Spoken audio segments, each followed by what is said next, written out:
I would like to thank, first of all, my sister, hey sis, Miss Appleweed, for tagging me in this post that I'm about to read. It's targeted for women, but it is a human experience that I'm sure many, many will relate to. May it be as good for you and your soul as it was for me.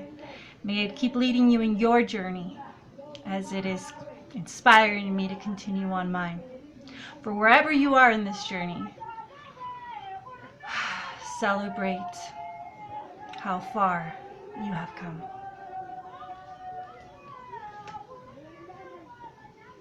She's coming into her own power. She spent years not realizing who she was. She doubted her beauty, her intelligence, and her power. She was one who always felt that she didn't quite belong, because when she came into this life, her ties to the world of spirit remained far too strong. She was confused and lost throughout her youth, unable to see herself, much less accept and appreciate herself. As a result, she was like a ship bobbing in the ocean without a rudder and without the sails of confidence to direct her towards her own promised land. She was one who, bereft of her own acceptance, hungered for it and searched for it through relationships with others. She was a people pleaser as a result. She would not risk confrontation in order to support herself. She succumbed to being influenced by the opinions of others, even though she had already received her instructions from within. She allowed her truth to be sublimated. She allowed herself to be controlled. Her need to be accepted and loved was such that she wasn't prepared to step on or over any toes.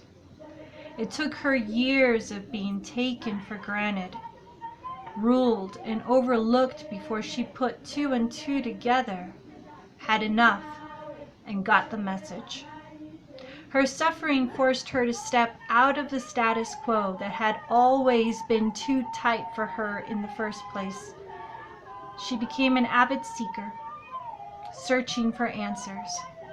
She needed to know who she was. She needed to know why she was here. She needed to find a way to free herself from fear. She traveled far and wide. She sat at the feet of a master. She became a yogini of an ancient lineage and applied the teachings to her life. She grew strong. She awakened her heart.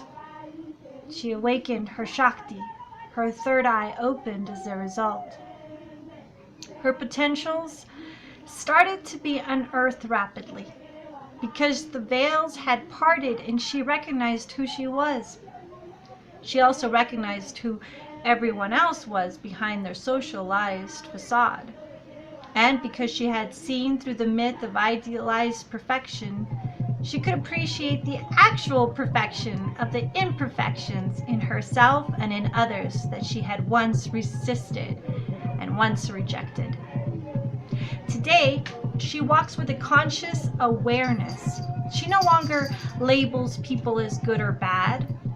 She interprets everything as fluctuating energy without a fixed assignment. She holds space for the confusion of others because she's been there and she still visits that place herself.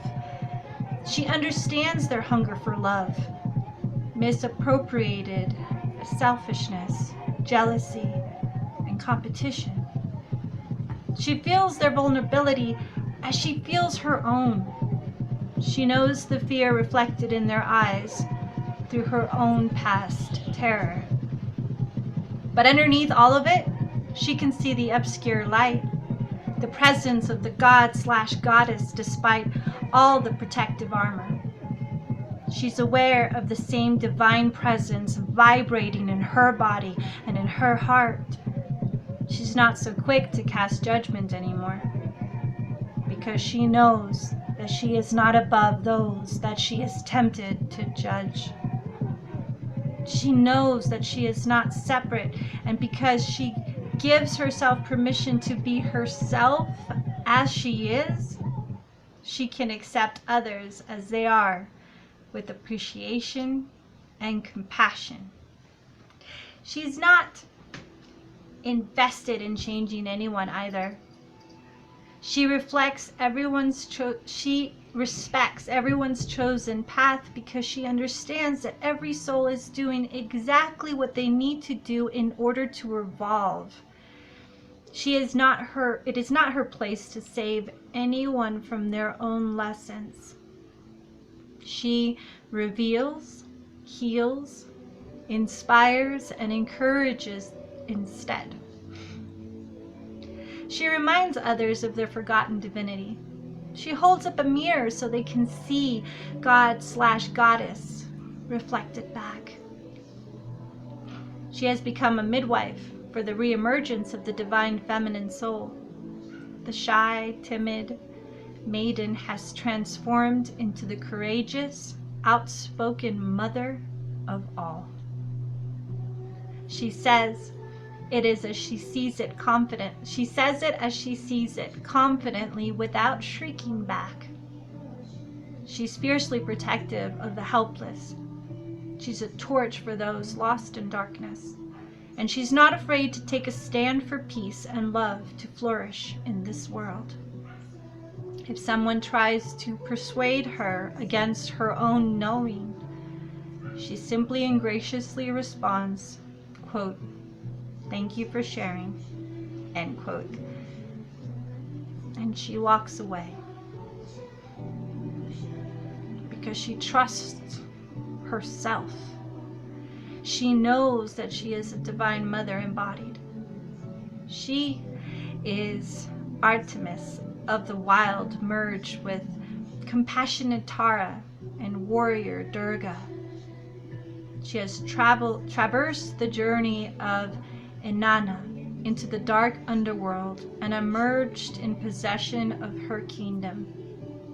She knows why she is here, and she is fulfilling her purpose. She's not alone. She's among many who have chosen to return bearing love as their message, their path, and their gift of healing. That was written by Caroline Dr Lisser, Lisser, and it was shared by Nicole on Sacred Wild Woman Medicine page on Facebook. Now the art that goes with it I'm going to show you here last, and the art itself is by Sophie Wilkins Art. Look at this. Isn't that gorgeous? Alright guys, I hope you get something out of that, or many somethings out of it. Keep on trucking, guys, because we're doing a really good job. Till next time.